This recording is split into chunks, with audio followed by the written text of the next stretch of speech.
دا یو ورو سوال کړی دی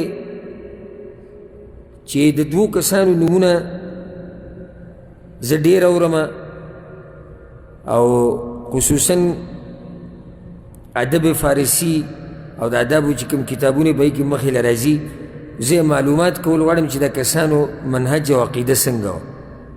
یو دی درویش صوفي شمس التبریز او عربو ته شمس التبریزي وایي. الدرویش الصوفي شمس التبریزي او دویم دی جلال الدین الرومي او دا نومونه زموږ په ملک ډېر مشهور دي.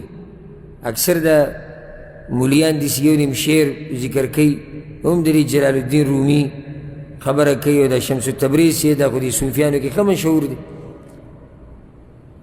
د دوی عقیده څنګه وه؟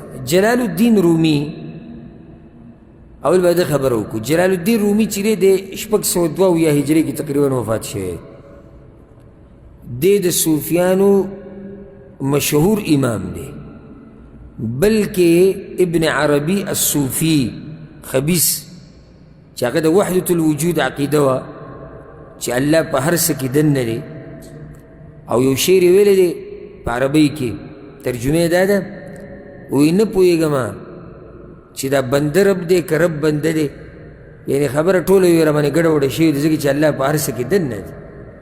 نو دې بنده ته چې وګورم د رب بندګي کوي نو حیران شم چې رب د رب بندګي کوي که د بنده بندګي کوي.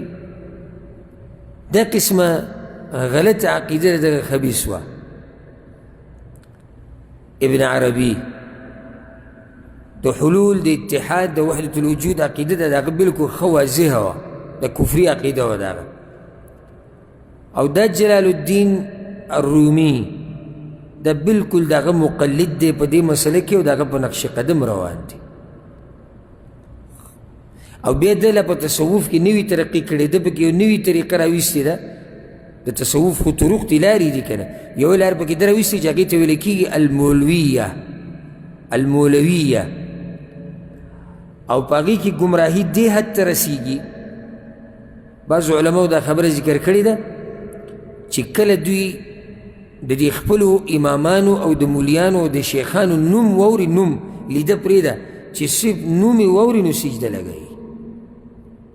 د چا سره چې بیعت وکړي او د کوم شیخ چې دی مرید وي لیده خو یې پرېږده چې مخامخ راشي او ته ورسره میلاو شي، چې نوم دې د هغه واورېدو نو سجده به ورته لګي والعیاذ بالله. او د ده دغه مشهور کتاب دی د مثنوي او نور، د دې قسمه کتابونو نه ځان لرې ساتل پکار دي او د ده د اشعارو نه ځان لرې ساتل پکار دي.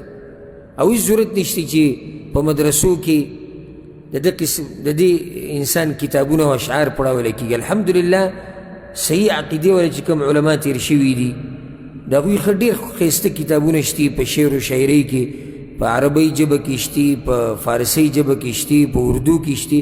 نو څه ضرورت دی چې د دې قسمه انسان کتاب هغه پړاولی کېږي په مدرسو کې. دویم دی شمس الدین التبریزي. شمس الدین التبریزي چې دی مشهور دی په شمس التبریز باندې او خپل نوم یې دی محمد ابن علي ابن ملکداد التبریزي الفارسي. د جاخت ټوله دی فروس نه روانه شوې. دیم فارسي دی او دیم صوفي دی او جلال الدین الرومي د ده شاګرد دی. مخکې ویلو ته څه ضرورت شتي؟ دا د دوی د سرو زرو کړۍ ده د صوفیانو. لکه اوس موږ سره بعض اسانید داسې دي په حدیث کې علما ورته وایي السلسلة الذهبیه، د سرو زرو کړۍ ده، ځکه چې په منځ کې داسې راویان راځي چې هغه سم غرونه وي. نو دا د سرو زرو کړۍ ده، ده وایي د هغه نه اورېدلی، هغه د هغه نه اورېدلی، دا د صوفیانو د سرو زرو کړۍ ده. جلال الدین الرومي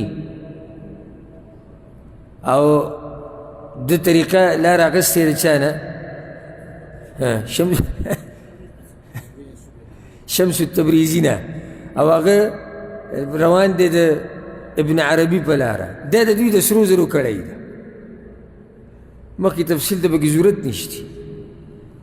خو دا شمس الدین تبریزي چې دی د ده په باره کې دا مشهور دی جادوګرو او دا لاسونه دا ورغوی به د خلکو وي کنم کړی قسمت چې معلوموي دا قسمه قصې به یې کولې بلکې شیخ احسان الهي ظهیر رحمه الله د هغې یو کتاب دی دراسات فی التصوف هغه دا خبره کړې ده وی دا شمس الدین التبریزي صوفي چې کوم دی دی به وي درې میاشتې په یو کنده کې او په یو ځای کې ناست او څوک به یې خواله ده ورته او دا نن سبا هم د صوفیان دا چلونه کوي هم مخکې ورځو کې مې یو ویډیو کته چېرته پنجاب کې یو کس قبر که نسته او دنده پکې ناست او له پاسې پې سامانونه او لرګي ورګي هر څه یې ښودي چا حکومت ته ویلي چې دلته کس چیله شوی ده او ځمکه کې ناست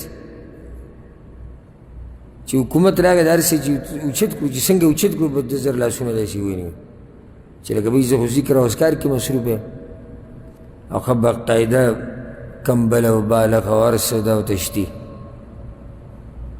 نو دغه وایي چې ته عام کسان دي بس دغه یې راته وکړو بس ځان یې دعا کې مصروف کړی چې کله پوه شو چې د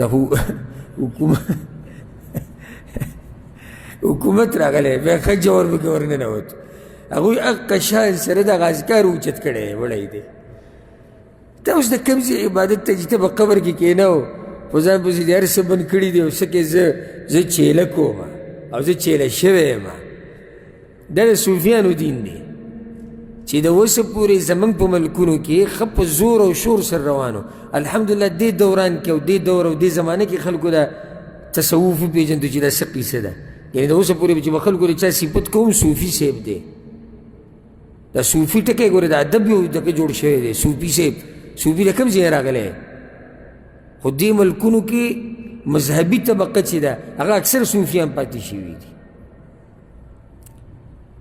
نو دا شمس الدین التبریزي ښه کټاس صوفي جلال الدین الرومي ښه کټاس صوفي دی بلکې جلال الدین الرومي خو د ابن عربي په لار روان دي د وحدة الوجود عقیده وه دا ټول ګمراه خلک دي او د دوی نه ځان لرې ساتل پکار دي والله اعلم